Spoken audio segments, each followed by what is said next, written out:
Good afternoon, everyone. I'll call this meeting the Standing Committee on Government Operations to order. My name is Rylund Johnson. I am the MLA for Yellowknife North and chair of this committee. Today, we will be receiving a public briefing from the Minister, Honorable Caroline Wawzonek, Minister of Finance, on Bill 92, an act to amend the Petroleum Products and Carbon Tax Act number 3. Following that, we will take a 5-minute break and receive a briefing on a private member's bill, Bill 91, an act to amend the Petroleum Products and Carbon Tax Act number 2. And as well, if anyone is interested in hanging around, at 3 p.m. we're with the Information and Privacy Commissioner, and at 4 p.m. we're with the Ombudsman. So we had a full day of government operations hearings. Before we get into that business, I'll ask members to introduce themselves, beginning on my left. Good afternoon. My name is Richard Ajurkan, MLA for Trinity-Willity. Thank you. And to the members joining us virtually, beginning with our Deputy Chair, Emily Marcellus. Peter Marcellus, MLA for Tabasco. Emily Semler. Lisa Semler, MLA for Nova Twin Lakes. Emily Cleveland. Caitlin Cleveland, MLA Cameron. Thank you. All members are present today. We are also joined by Committee Clerk Cynthia James and Committee Advisor Nigel Woodrich. With that, Minister, I will pass the floor over to you to begin your presentation.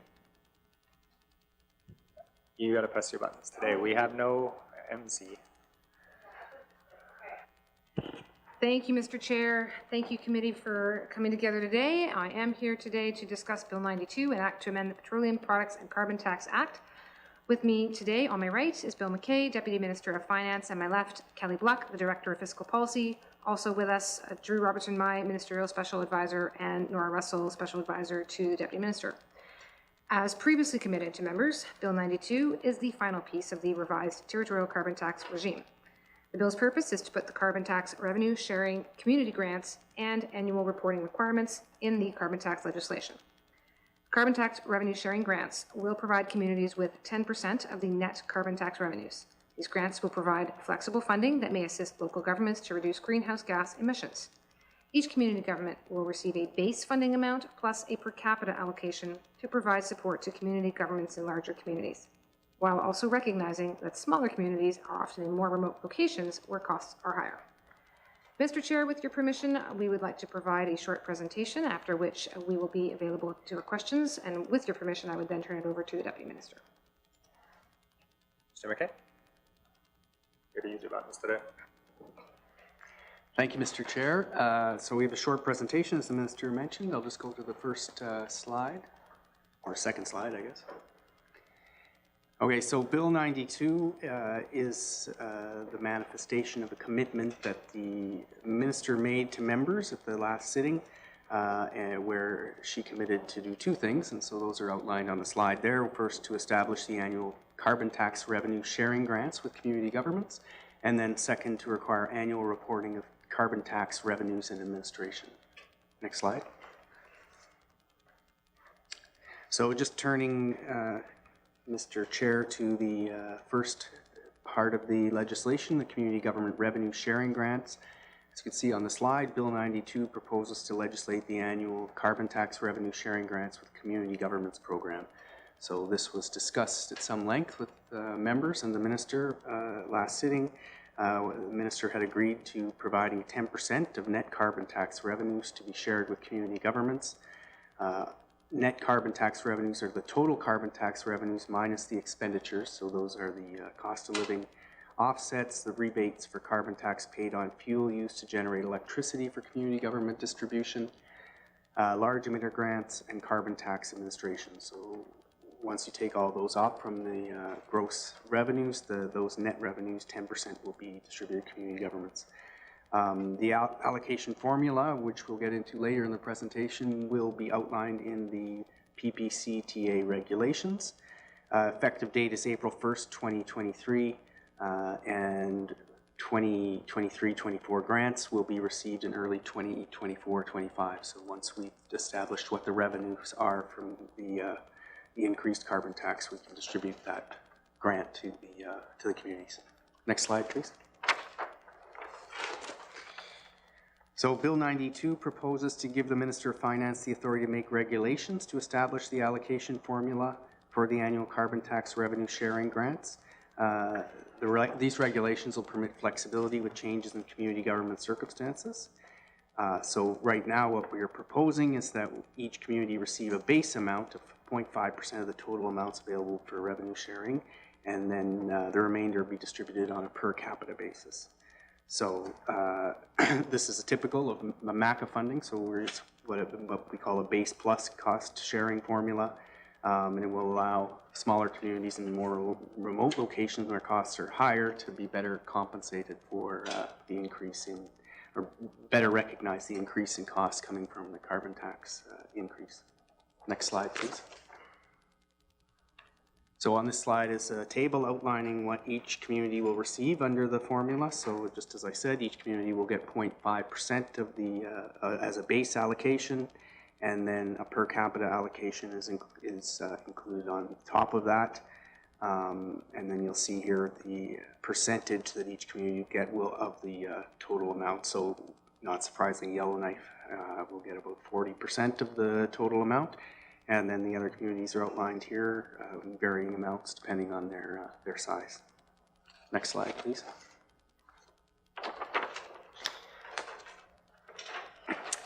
So the other part that the minister committed to was to include a reporting requirement in the legislation. So Bill 92 proposes to legislate that a carbon tax report on collection and administration of carbon tax be tabled in the Legislative Assembly annually and posted on the GNWT website. So that will be tabled each year. The annual report contents are not expected to change as a result of the legislation, so this report we already provide, but it's required now under the legislation if Bill 92 passes.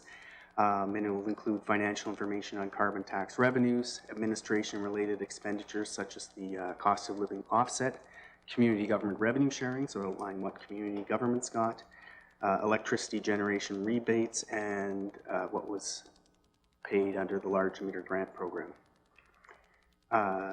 The legislation won't go in to great detail into what the carbon tax report contents will be. It just requires that this report be tabled, but the Assembly has the flexibility to ask for additional reporting to be included in the carbon tax report at any time.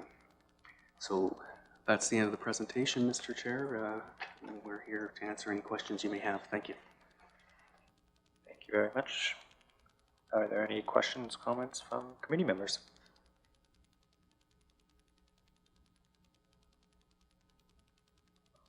Hearing. Okay, well, I'm gonna go then. I'm sorry for that. I guess, you know, this all started because we were of the hope that it would be, the carbon tax would be revenue neutral to communities, especially some of the smaller communities, you know, as they have the inability to get off diesel, many of them more remote ones, that this is really just means they have to cut, so they don't have a tax base. Can the department just, I know we have done some projections, we did it with data which was provided in confidence, so we can't share that, but you know, I get there's this problem of depending what year, and we don't know exactly what the carbon tax is, but can the minister speak to where we are in relation to this proposed 10% of net revenues being revenue neutral as the carbon tax increases year over year? Thank you, Minister. Yeah, thank you, Mr. Chair. I mean, yeah, so, I mean, firstly, it is a bit difficult to know what's going to happen in 10 years from today or sooner, or even more so the further off we get from the present days, you know, from the present day. The purpose of the federal carbon tax, and I want to emphasize, it's a purpose that it's not our tax, it's not a GNWT tax, but the general purpose purported by the federal government around the carbon tax is to create an incentive so that everyone, including communities, businesses, residents, find pathways off of diesel. Every one of us in the North has certainly, I think, spoken to the challenges of that, the need for significant government investments, really federal investments, in order to achieve those goals because of the kinds of costs associated with really fundamental change to our energy situation. And in the absence of which it will be difficult for communities and particularly larger entities and organizations to achieve these goals. Now, that doesn't take away the fact that this is a tax. It is a tax intentionally to create that incentive, and the federal government has now changed it so that we can't create a situation whereby our refund or subsidy or rebate system takes away that price signal entirely. So, yeah, I mean, our effort was to reduce and remove the burden from the increase of the carbon tax. So that's always been our intention, was to identify what would the impact be of the increase of the carbon tax that we're now facing, and to smooth that increase out, not to entirely eliminate the fact that there is a change in the carbon tax and that there is a price signal that's associated. Ideally, if there is if there's been some modeling that projects a time when what we're proposing to do will not achieve removing that additional burden, well, hopefully by that time we're in a state where our energy situation has changed, so that other factors may come to bear that will make those costs not as high. Thanks, Mr. Chair. Are there any questions, comments from committee members?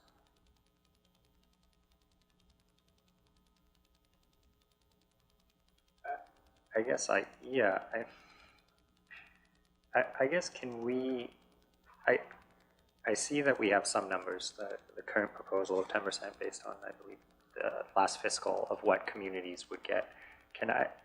Is there any numbers that could be provided to committee that we could assess, where we think this is going? I just don't have a sense of whether 10% is close to revenue neutral. I think it's pretty safe to say that Ulahaktak is going to be consuming the same amount of diesel, and it's rather predictable for the next decade, absent some radical change in energy.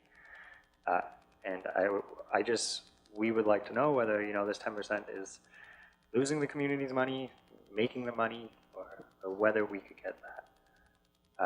And I guess whether the department I get we can't negate the price signal, and I get all of that. But yeah, whether, we could have some sort of projection from the department that could be used for our reporting and to share with the communities on what their future tax burden will be if this is passed. Thank you, Minister. Yeah, thank you, Mr. Chair. So, I mean, Mr. Chair, when this was originally devised and when there was initially the proposal around 5% versus 10%, we are relying on MACA providing us information about what the carbon tax rates are by community. I think I think you make actually a good argument why we may not want to see the 10% or its allocation enshrined in legislation, because it may well be that over the next 2, 5, and 10 years, some communities are better able to see shifts in their carbon tax emissions and therefore the carbon tax paid versus others. Communities that are more isolated, like Ulahaktak, may find themselves finding it more difficult, although I think there are some initiatives, even in Ulahaktak and some of the far north communities, towards more energy efficient, even if it is diesel burning, but even more energy efficiency in that regard, and to the increase of looking at solar and wind. So, I certainly don't want to pretend that it's hopeless for any community to find themselves paying less carbon tax. The point is to try to find those options and to find them as quickly as possible. So, yeah, the flexibility there is to continue to monitor that, I think, quite closely. We also do want to ensure, and this is a concern that I've raised, to ensure that we are treating communities fairly in terms of what is being measured. So, are we measuring their transportation fuel by their community fleet of vehicles? Well, in Yellowknife, there's probably a larger fleet of vehicles, so their carbon tax is going to be higher on fuel, like on transportation fuel. Others that are relying on, the MTS barges, well, if that cost is being transferred out, then they may be seeing different costs. There's just the complexity of understanding what individual communities are paying is not to be understated. That, again, I think my answer really is that we want to continue to monitor it over the course of time, because I can't tell you that which community is paying higher proportional burden today will be the same community that's paying a higher proportional burden in 5 years, because some may find themselves further up the chain in terms of our own infrastructure investments. They may benefit from federal dollars in infrastructure investments, and they may even see, if residents suddenly have a sea change of activity, they may see that there's different changes that occur. So, that's the best answer I can give you, Mr. Chair, is that the situation will continue to change, and based on the information we had from MACA, 10% should more than cover the additional burden of this increase in the carbon tax. That may go up and it may go down in 10 years. Obviously, preference is that the energy situation be resolved. Thanks. Thank you. Are there any questions, comments from committee members?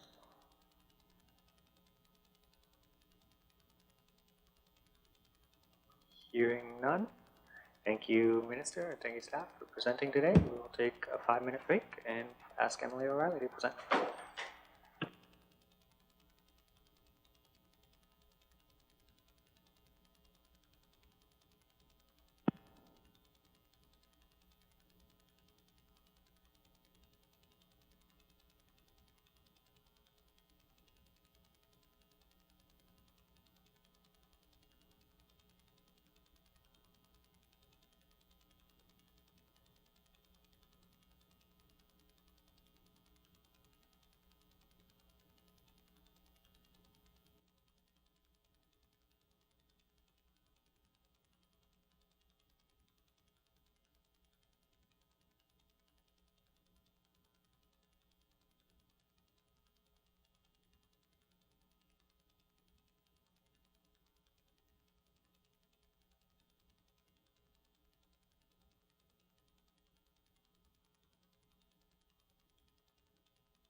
Members, are we ready to rock and roll? Emily O'Reilly, you ready? Yep. Good afternoon, everyone. I will now resume the Standing Committee on Government Operations. We are now here to hear on Bill 91, an act to amend the Petroleum Products and Carbon Tax Act, number 2, a private member's bill with MLA Kevin O'Reilly, Frame Lake. With that, I will turn it over to you, member. Thanks, Mr. Chair. I don't have any speaking notes, but I do have a presentation. But I'm joined at the table by Mr. Toby Kruger, who's the law clerk that assisted me with drafting of the bill. So we'll be happy to take any questions at the end of the presentation, if that's okay. Shall I just go into the presentation, Mr. Chair? Okay. So the second slide is an outline of what I hope to speak to briefly today. I'll provide a plain language summary of the bill, provide some background information, do a comparison of the annual reporting as contained in my private member's bill, the government bill 92, and then what was actually reported on in the most recent carbon tax report that was tabled in the Assembly in December of last year. And then I have some summary conclusions, and then I'll be happy to answer any questions that you may have. So next slide, please. The plain language summary. So the bill basically does one thing, and that's proposed to add annual public reporting requirements to the Petroleum Products and Carbon Tax Act. The Minister of Finance would be required to prepare an annual report on the carbon tax, post it to a public website, and table the report in the Legislative Assembly. There would be a deadline for the annual report, and that would be 6 months after the end of the fiscal year. The annual report would provide amounts basically of money collected and the money given out in relation to the carbon tax. The annual report would also include an estimate of the money needed to administer the carbon tax, anticipated reductions in greenhouse gas emissions, a description of the effectiveness of the carbon tax in reducing greenhouse gas emissions, which the minister just referred to as the purpose for the carbon tax, and any other information that the minister considers to be in the public interest, sort of a catch-all phrase. So, next slide, please. A little bit of background. In December of 2016, Government of the Northwest Territories signed on to the Pan-Canadian Framework on Clean Growth and Climate Change. This was a national agreement where provinces and territories either accepted or were brought into the federal approach of reducing greenhouse gas emissions by 30% by 2030 from the 2005 levels.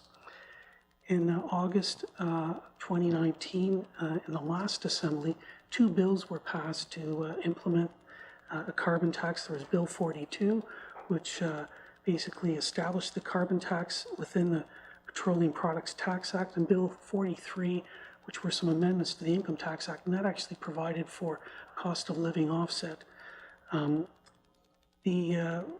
Your precursor committee in the last assembly made a report on these 2 bills, and one of those recommendations, I'm not going to read it here, was basically around an annual report that should be tabled in the Legislative Assembly. And it's basically, money in, money out kind of thing.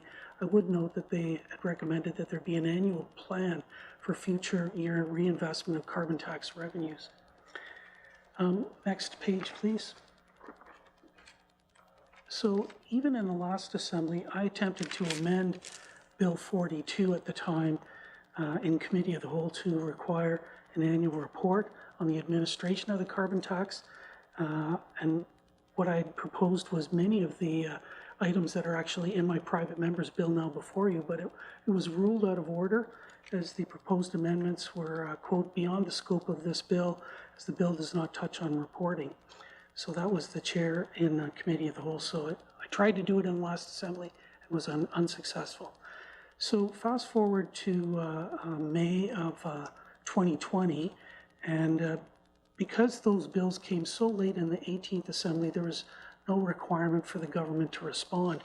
But MLAs may remember that we did push the Premier to respond to reports that were made in the last Assembly, and that was provided to us at the end, close to the end of May. And the response at that point said that, quote, the Department of Finance agrees with this recommendation and commits to reporting on the NWT carbon tax on an annual basis. The report on the carbon tax revenues collected, tax rebates, credits provided, total large emitter grants provided with investment description, projected tax revenues, and a listing of government investments to reduce government greenhouse gas emissions. So that's what the government committed to do in terms of annual reporting. Now, next slide, please. And of course, the federal government did change the goalposts, the targets for greenhouse gas emissions, and we had a series of discussions, correspondence with the Minister of Finance around some of that.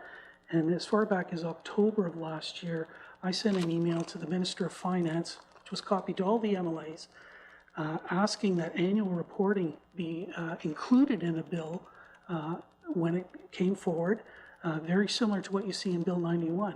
I never got a response from the Minister of Finance on that. So I did attempt to get them to at least consider it and include language right from the very beginning of the second set of changes. And then the next event was March 30th, where Bill 60, an act to amend the Petroleum Products and Carbon Tax Act, was passed, and there was no annual reporting requirements included in the bill. But during the debate, the Minister of Finance committed to study a further bill to implement municipal government grants and other matters, and you now have Bill 92 before you that attempts to do those things. So on May the 9th of this year, I sent an email to the Minister of Finance stating that I was starting work on a private member's bill on annual reporting on the administration of the carbon tax, and I offered to discuss the issue. On May the 25th, I sent a draft of the bill on annual reporting around carbon tax to the Minister of Finance and the Government House Leader with an offer to collaborate, and quote, I remain open to further discussions on the annual reporting requirements as drafted in my private member's bill. Should Cabinet decide to proceed with an annual reporting requirement in your bill, I will likely not proceed with the private member's bill, but would advocate for amendments if the requirements set out in my private member's bill are not included.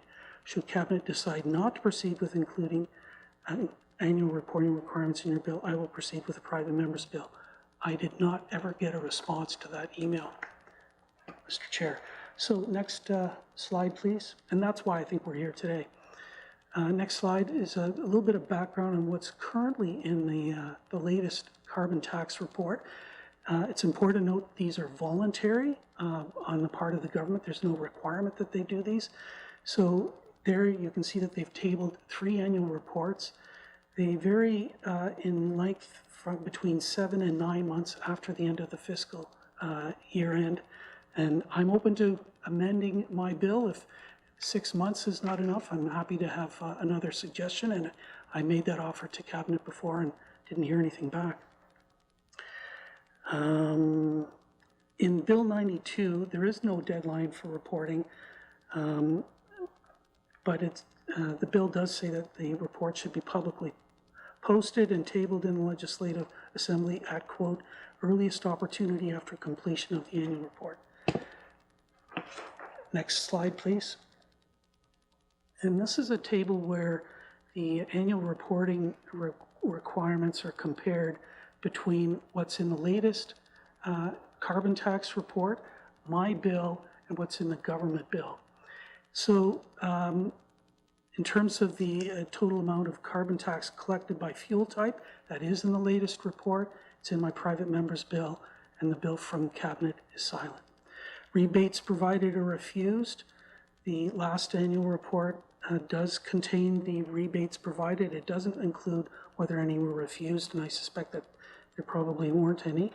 My private member's bill would include that. The Cabinet bill is silent. Then there's, total amount of each grant given to large emitters, some other information about those grants. Some of that information is provided in the current report. It's in my private member's bill, not in the government bill. Total amount of carbon tax revenue shared with each community of government. It's not, of course, covered in the last annual report because there were no community grants. That is specified in my private member's bill. There's nothing in the government bill about that. Total amount of penalties payable. There's nothing in the last annual report. It would be in my private member's bill, annual reporting requirements, nothing in the Cabinet bill. Tax amount refunded, not in the last annual report, in my private member's bill, nothing in the Cabinet report. Total amount of carbon tax, interest, penalties, and so on, assessed by courts, not in the latest report, but it would be required in my bill, and nothing in the Cabinet bill. Next page, please. Total amount of fines ordered and offenses related to the carbon tax, not in the latest report, in my private member's bill, nothing in the Cabinet bill. Estimate of the costs incurred in the administration of the carbon tax, that is actually in the latest annual report. It would be required in my private member's bill, and in Bill 92, they would have to calculate that amount to get at the net amount that could be paid to through municipal grants. So they're going to have to calculate that amount even in the government bill. Now, whether it's public or not, that's another issue. Anticipated greenhouse gas reductions, that they actually have part of that information in the current annual report. It would be required in my private member's bill, and it's not in the cabinet bill. A description of the effectiveness of the carbon tax, they start to get at some of that in the 21-22 report. It would be required in my private member's bill, nothing in the cabinet bill, and as you heard from the minister, that seems to be the cause of some concern on their part. And then any other information considered by the minister to be in the public interest, nothing in the 21-22 report, although they do provide some information on amount of fuel consumed and some extra information. It would be, so it is a feature of Bill 91, and basically Bill 92 is everything's at the discretion of the minister. Next page, please. So just to wind this up for you, summary and conclusions. If Bill 91 passes, it would create a mandatory annual public reporting of money in, money out for a carbon tax with estimates of greenhouse gas reductions and a description of the effectiveness of the carbon tax. And I think this is simply consistent with good government, accountability, Cabinet's own open government policy, and I would add government renewal initiative and sound program evaluation. The current carbon tax reporting is voluntary and it's incomplete. Some potential revenue streams and expenditures are not reported. I was pleased to see in the speaking notes for the minister that they intend to add these items in future reports, but there's not much on actual greenhouse gas emissions and effectiveness in the current reporting. Bill 91 provides detailed reporting requirements and a deadline. Bill 92 from Cabinet leaves the minister with total discretion on what is reported and when. And just lastly, of course, I hope you come away with the impression that there were numerous attempts to collaborate with the minister and Cabinet on mandatory annual reporting, but no response was ever received. Next slide, please. So I realize that although this leaves your committee in a difficult position, you know, what's the path forward here? So, and I remain open to collaboration, changes to the bill, but I do think it's important to have some details prescribed in terms of what's reported and a specific deadline. Otherwise, you don't know if it will ever happen. And I think that there's two options now for committee moving forward. The first option is that Bill 91 is passed and delete Clause 4 of Bill 92, the government bill, with annual reporting. That's, I think, one way, so that you don't have to deal with these two competing proposals. The second one would be to Bill 91 does not proceed, and then amend Bill 92 with providing some details. I hope all the things that are in my bill would be included, reporting requirements and the deadline. So I wanted to provide those as some idea of at least a couple of options moving forward for the committee's consideration. And that's it for me, Mr. Chair, but I'm happy to answer any questions that you may have. Thank you. Thank you. Are there any questions, comments from members? Emily Cleveland. Thank you very much, Mr. Chair. My first question, and thank you to the member for the presentation and also for the efforts in putting together a private member's bill. My question for the members in regards to data collection, can the members speak to whether or not they know if all of this information that is requested in the annual reporting is already collected by the Department of Finance or by another GNWT entity in regards to carbon tax? Thank you. Thank you. Member Riley. Yeah, thanks, Mr. Chair. Well, I think you heard from the finance minister that all of the money in, money out is tracked, and that they would be, at least in her speaking notes, indicated that the speaking notes on the presentation, that they would be prepared to add some of the items that are covered in my bill that are not in the current reporting, things like offenses, penalties, stuff like that. And most of the time, that's probably going to be a zero amount, quite frankly, but at least I think it should be disclosed. So they seem to be prepared to add that. The parts that seem to be contentious on my bill are predicting greenhouse gas emission reductions from the carbon tax and the effectiveness of the carbon tax. You know, when I looked at the most recent carbon tax report, they do report on fuel use, trends in fuel use, greenhouse gas reductions by fuel type, or changes in greenhouse gas emissions by fuel types. I think they're actually partway there. What they probably haven't really done is maybe a little bit more work perhaps on fuel switching and how that all relates to greenhouse gas emissions and trends. And I recognize that part of that is probably Environment and Climate Change Department's bailiwick and responsibility, but I would hope that they could work together with that department and come up with a description of whether the carbon tax is actually working or not. And you know, the minister has described the purpose of the carbon tax as carbon conservation and fuel switching. And surely to goodness we can put together that kind of information between the two departments, just as the department is now working with MACA on the community grant stuff. So I think the information is probably there, maybe a little bit more work, legwork to work together and produce a description. Thanks, Mr. Chair. Thank you. Any follow-up, Emily Cleveland? Thank you very much, Mr. Chair. Mr. Chair, can you put me back on the list for after other colleagues have had the opportunity to ask some questions, please? I don't suspect there are, but anyone else have any questions for Emily O'Reilly? All right, you're back on the list, Emily Cleveland. Thank you so much. My last question that I really wanted to ask the member, because this is all having to do with reporting, and I mean, we speak often about transparency and the need to do as much of our work as possible in the public. Are there any pieces of this that the member feel are imperative to be included in the reporting and to be included legislatively? Like, for example, the deadlines are really important to make sure that annual reports actually hit the ground. You know, are there pieces of this that I guess, for lack of a better description, the member feels are his hill to die on versus other pieces?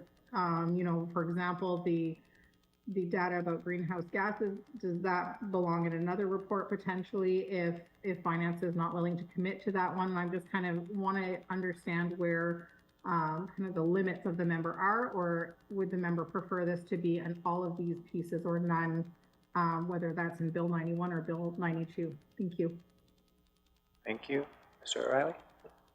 Yeah, thanks. Well, politics is always the art of compromise, but, you know, I have ideally, I think all of these things can and should be included. And, you know, the money in, money out, I think there's actually an agreement on the part of the finance minister to include all of those things in the next annual report, whether it's voluntary or not, or covered in a bill or not. But that's the next, you know, is that what the next finance minister is going to do? We don't know that for sure. And that's why I think it's important to have legislation that kind of sets out these kinds of requirements in the first place so that the public, MLAs, know what to expect in the future. You know, I think that the most contentious things are obviously the predictions of greenhouse gas emission reductions and the description of the effectiveness of the carbon tax. And I would have thought that those are kind of no-brainers as part of sound government, you know, accountability, good program evaluation. These are all things that the Minister of Finance has talked about herself in terms of the government renewal initiative.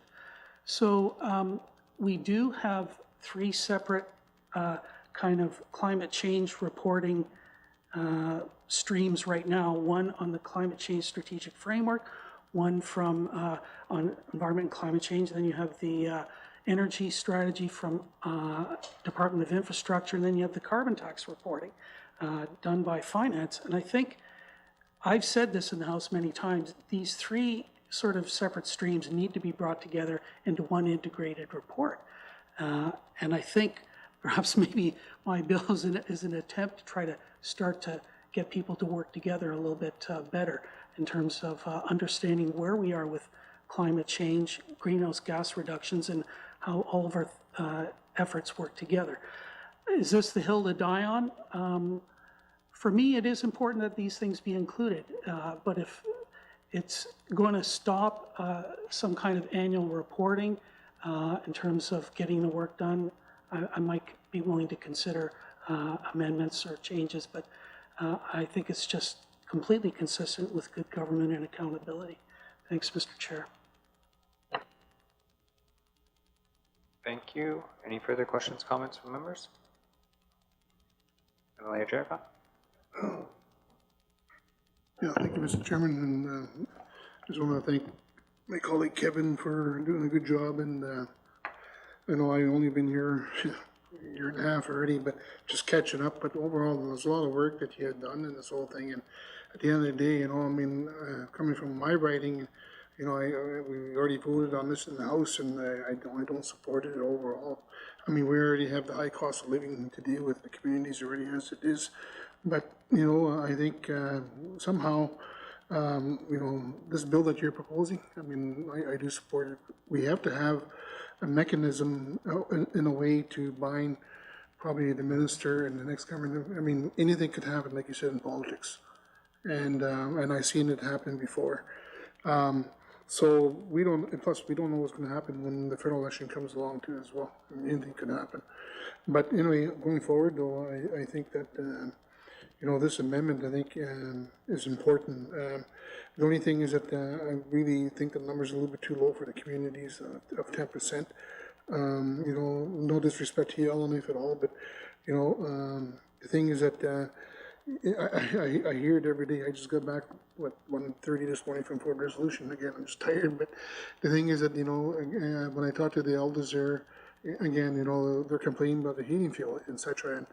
And this year, one paid $8,500 for heating fuel, etc. But and this carbon tax that they're proposing, they're just hoping that they get more funding back given to them somehow. And so anyways, that's an issue, again, that comes from Port Resolution. And as you know, Tutsuke, we don't have winter road, you know, and everything's fly in, fly out by boats and barge twice a year, but it's still an issue there as well. So anyway, I just want to bring that to your attention. Let's see. Thank you, Emily Jericho. Any comment, Emily O'Reilly? Yeah, no, I appreciate the members' comments, and my bill doesn't, of course, deal with the community government grants, and I might have some views that I can share and work with you folks on after the public hearing. But yeah, I think it's not everybody, of course, supports a carbon tax in the first place, and I get and understand that. But if we're going to do it, I think it's important to do it right and to make sure that the information is put together for the public so that they can make up their own mind and look at how it's being administered and whether it's actually working or not. And that's what I think what my bill's aimed at, is making sure that that information is available. Thanks, Mr. Chair. Thank you. Any further questions, comments from committee? Emily Jericho? Yeah, thank you, Mr. Chairman. And yeah, again, it's always been a fight to deal with this type of issue. So going forward, though, if there's no give or take in this whole situation here, and this is going to come back in August, I'm assuming, and if nobody has already is interested in moving or seconded, I just want to let you know that I'll be interested into that for you. Thank you. Thank you. Any comment, Emily O'Reilly? No, thanks, Mr. Chair. I appreciate the support. Thank you. Any further questions, comments from committee members? Hearing none, that concludes our public hearing. Thank you today for attending today. Committee will take a 3-minute break.